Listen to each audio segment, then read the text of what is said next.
L'échec, c'est le fondement de la réussite. Alors aujourd'hui, si tu veux réussir dans un projet, donc peu importe ce que c'est, tu vas sûrement commettre des erreurs. Donc ton plan d'action, tout ce que tu avais prévu, ça va peut-être pas fonctionner comme tu l'avais prévu justement.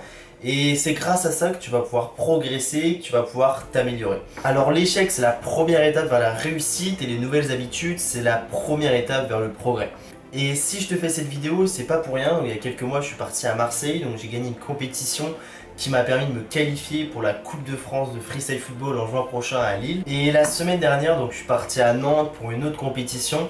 Et mon but de partir à Nantes, c'était pour gagner cette compétition. C'est pour ça que j'ai fait le déplacement. Ça me tenait vraiment à cœur. Et au final, je me suis fait éliminer.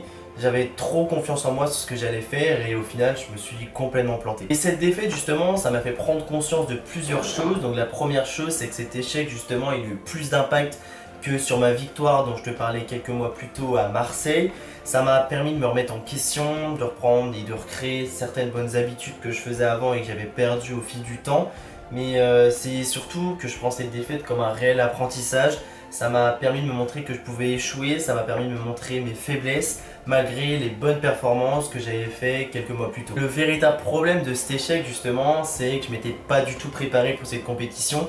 J'avais dû m'entraîner entre une voire deux fois la semaine précédant cette compétition justement, alors qu'auparavant j'avais l'habitude de m'entraîner entre 5 et 6 fois par semaine. Le problème c'est que j'avais négligé trop de choses, alors je dis pas pour autant que j'aurais gagné cette compétition, mais que j'aurais été mieux préparé et que j'aurais eu sûrement moins de regrets.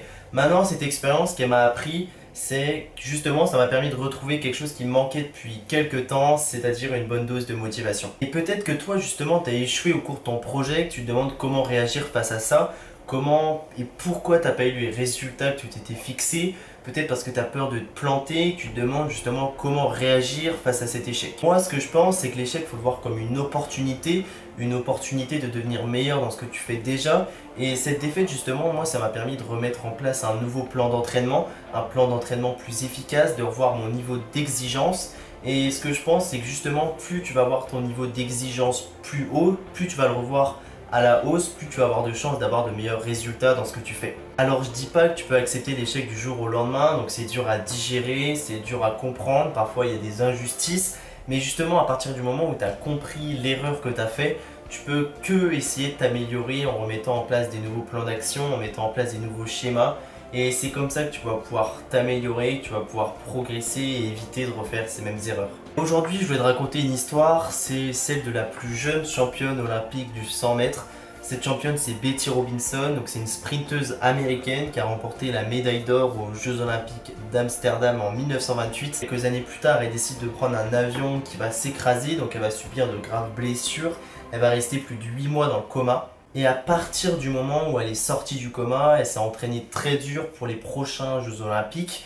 Alors elle a couru 4 fois 100 mètres, elle a contribué à la victoire des États-Unis aux Jeux Olympiques de Berlin justement, elle a reçu la médaille d'or. Pourquoi je te raconte cette histoire? Et bien justement, c'est parce que malgré les blessures, malgré les échecs qu'elle a connus au cours de son parcours, au cours de son projet, ça l'a pas empêché de revenir au meilleur niveau et d'avoir ce dont elle voulait vraiment. Si tu veux réduire les échecs dans ton projet, faut tout faire pour t'améliorer, pour développer des nouvelles compétences. Et l'expérimentation, ça te permet de tester des nouvelles choses, d'expérimenter ce qui marche, pourquoi pas pour les autres, et de te les appliquer à toi-même. Parce qu'au final, on ne peut pas savoir si quelque chose marche si on l'essaye pas. Et si ça marche pas, si ça fonctionne pas, c'est pas grave parce qu'on peut toujours tester des nouvelles choses, on peut toujours tester des nouvelles méthodes, des nouveaux schémas qu'on peut appliquer à soi-même. Et moi, c'est ce que je t'invite à faire, c'est d'expérimenter des nouvelles choses, mais pour ça, il va falloir que tu te poses les bonnes questions. 3 questions que tu peux te poser, au final, elles sont assez simples, mais elles peuvent provoquer un déclic. La première question, c'est qu'est-ce que tu peux améliorer au cours de ton projet? Moi, par exemple, ce que je peux améliorer au cours de mon projet YouTube, c'est ma façon à être plus captivant dans ce que je raconte. Qu'est-ce que tu as appris de tes expériences passées et qu'est-ce que tu vas faire pour améliorer la situation?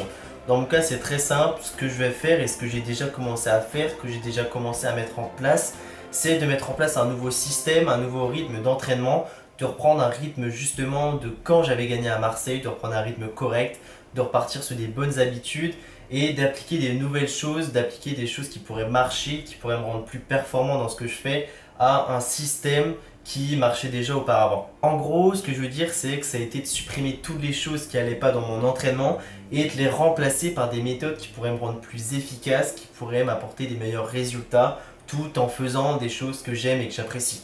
Maintenant, la dernière chose que je voulais dire dans cette vidéo, c'est que c'est compliqué d'échouer, c'est dur, ça fait mal, donc c'est dur à digérer. Mais aujourd'hui, c'est pire si on n'a jamais essayé de réussir un projet ou quelque chose qui nous tient vraiment à cœur.